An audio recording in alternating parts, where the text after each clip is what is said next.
What happened to this couple is unforgivable. They were in love and looking forward to a future together. However, when he introduced his bride to his family, they laughed at her and tried to break up their relationship. But then they learned of her hidden identity. Now she's the one who's laughing. But before we start, smash the like button and make sure to subscribe if you haven't, and hit that notification bell so that you won't miss any new stories. Jonathan believed he had found the love of his life, a wonderful woman named Angela, whom he met in a library the week before college graduation. It was fate, as he called it, and before they knew it, the two of them were dating. Jonathan feared telling his parents about her, though, and for good reasons. His family was always judgmental about every part of his life. They disapproved of his high school friends, and the few girlfriends he brought home were always shunned away instantly. Jonathan didn't want this for Angela and kept her away from his family for as long as he could, but that was about to change. The two of them had been dating for a couple of years before Jonathan mustered the courage to introduce Angela. He was nervous, thinking his family's harsh judgment would scare Angela away, but Angela felt confident. That was because she had a secret that would be hard for his folks to ignore. Yes, Angela was a wolf in sheep's clothes. Her secret had to do with her identity. She kept it to herself. Even Jonathan didn't know about it, even though Angela knew by this point that he wouldn't care if he found out. His feelings wouldn't change, but his parents were still untested. Jonathan and Angela stood on his parents' doorstep. They had big news. The two of them were getting married. This official news was the only reason why the fearful Jonathan needed to tell his parents about the love of his life. And the reason for his fear instantly became clear when they entered the house. Jonathan's parents smiled and greeted their son warmly, but when they laid eyes on Angela, their kind demeanor turned cold instantly. An awkward silence followed, and after that, they judgmentally asked who the girl Jonathan brought with him was. Jonathan could hear the distaste in their voices, a tone he was accustomed to. He explained the situation carefully but fully. Jonathan stated that they met a few years back and that because of his parents' judgmental attitude, he never brought her over, but they were getting married, so he wanted to give them a chance to be nice. But like Jonathan expected, they weren't. They initially acted out a nice people role, but when Angela was out of the room or when they thought she wasn't listening, they whispered mocking words about her. Angela was quite heavy-set and quiet, and Jonathan's parents didn't like that.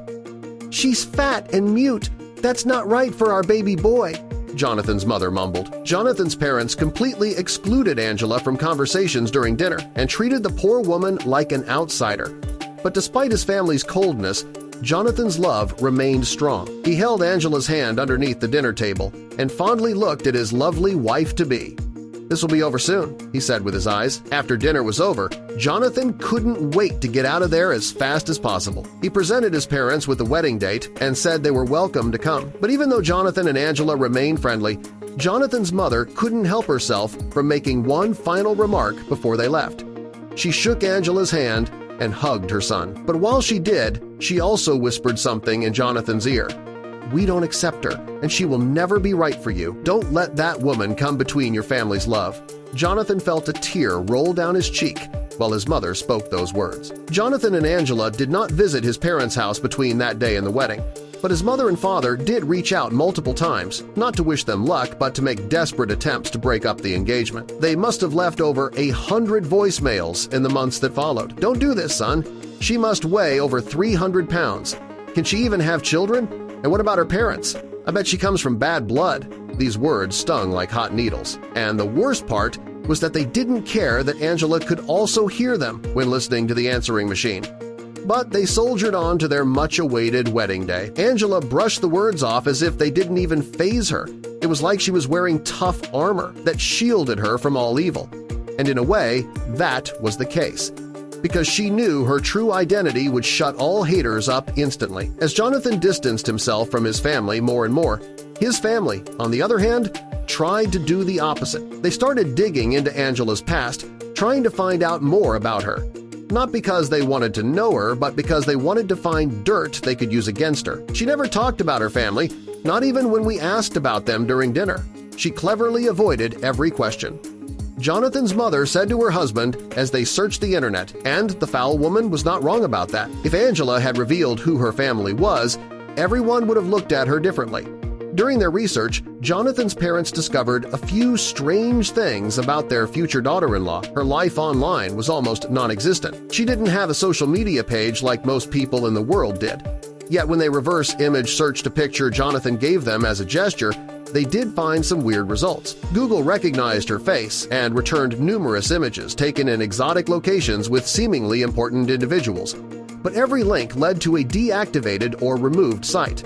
Jonathan's parents sensed something was wrong. She was clearly hiding parts of her life. Unable to shake their suspicion, they hired a private detective named Wallace.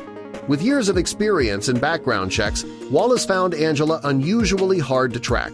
Wallace followed Angela for days. She seemed normal at first – coffee shops, remote work at libraries, brief shopping trips. A few days later, Wallace found her in an upscale restaurant late at night, surrounded by well-dressed men guarded by security. She interacted with them confidently, whispering and exchanging serious glances.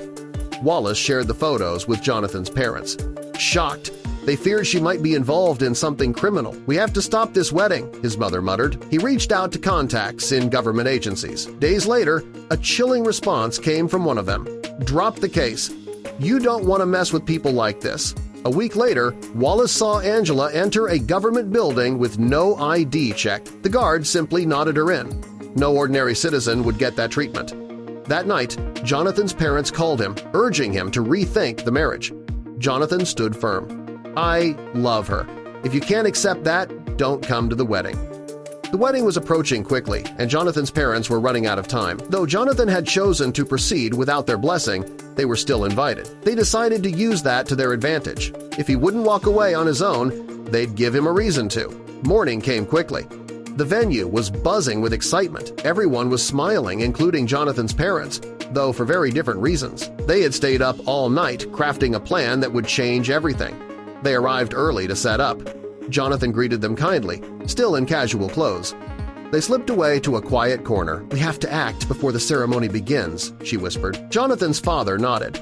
Their first move would be hijacking the slideshow.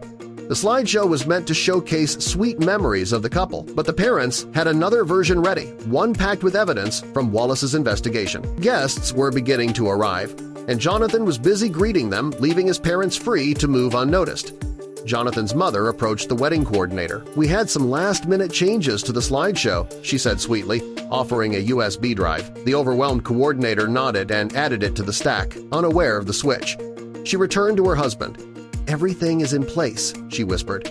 He adjusted his tie. As guests poured in, Jonathan's parents noticed many well-dressed individuals arriving in expensive cars. Strangers in designer clothes and expensive jewelry filled the venue. Who are these people? Jonathan's mother wondered. Are they with Angela? Several guests greeted them warmly, praising Jonathan and expressing gratitude for welcoming the bride into the family. Yet none mentioned Angela's name, only vague compliments, which made his parents even more uneasy. But Jonathan's parents weren't the only ones with a plan. Angela had prepared a surprise of her own, one that would soon turn the tables. They found their seats near the front. As the officiant began the ceremony and asked if anyone objected, Jonathan's mother stood abruptly. "We have something to say," she declared, drawing everyone's attention. She accused Angela of deception, claiming she had hidden her true identity. "You don't know who she really is," she warned Jonathan. Jonathan looked at Angela, who remained calm. Jonathan's father stepped forward and triggered the altered slideshow. Images of Angela in exotic locations filled the screen photos of her with world leaders, billionaires, and mysterious figures. "Her name isn't even Angela," he said. "It's Emma." Gasps and murmurs filled the room. Some of the people in the photos were present among the guests. The officiant tried to restore order and invited Angela to speak. She took a breath and stepped forward. "There is something I haven't shared," she said, "but I wanted you to be ready for it." She retrieved a small box from her purse and opened it to reveal a royal crest. "My full name is Princess Emma of Liechtenstein." The room fell into stunned silence. Emma continued, explaining that she kept her identity private out of love, not shame. She didn't want titles or status to influence their relationship. Jonathan's parents were frozen. The photos now made sense. The guests, the cars, the secrecy. "We didn't know," his father muttered. Emma gently interrupted. "But you judged me anyway." The atmosphere shifted. Guests who had been suspicious moments earlier now looked at Emma with admiration. Whispers of apology spread through the room. Jonathan stood tall beside Emma. "You judged her without knowing her," he told his parents. "And even if she weren't a princess, your actions were wrong. I love her, and that will never change." Emma faced his parents. "I understand you acted out of concern, but your methods hurt. Still, I believe in second chances." She extended her hand. "Let's move forward as family."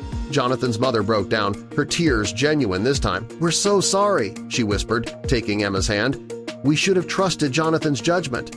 Jonathan's father nodded. "We let our fears control us. Can you forgive us?" Emma smiled warmly. "I forgive you," she said, embracing Jonathan's mother. The room filled with applause, a small but powerful gesture of healing. Jonathan's parents, humbled and emotional, were finally ready to accept Emma. As the ceremony ended, the newlyweds walked down the aisle hand in hand, glowing with happiness. Guests cheered, showering them with rose petals. Jonathan's parents, now truly smiling, were among the first to congratulate the couple. As the celebration continued, Jonathan's parents took time to process everything. Emma wasn't just a mysterious woman who captured their son's heart. She was intelligent, kind, and private by necessity. Years later, Jonathan's parents looked back on that day with clarity. Emma had changed their lives. Through love and patience, she had taught them that true family is rooted in understanding, not fear. Watching Jonathan and Emma play with their children in the garden of their estate, they felt nothing but pride. What began in conflict ended in unity. Love had triumphed, and that was all that truly mattered.